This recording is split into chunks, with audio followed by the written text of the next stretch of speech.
Hey Hey guys, my guys, name my is name is Elijah, Elijah, and in and this in this tutorial I tutorial will I show will show you you how to how to mute mute everyone everyone in your in your Google Google Meet Meet meeting. meeting. So So this is this very is very simple. simple. First, you will First, you have will to have to turn turn on on host host management. management. So go So right go right here to here to host host controls controls and turn and turn on on host host management. management. Now you Now can you can close this close this tab tab and go and to go to people. people.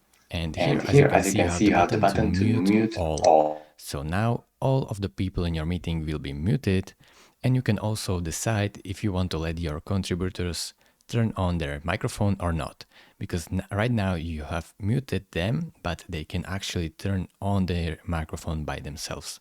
So you can turn this off, and now they cannot turn their microphone on. So it is very simple. Thank you very much for watching. If this video was helpful to you, consider subscribing and liking this video, and I will see you in the next tutorial. Bye bye.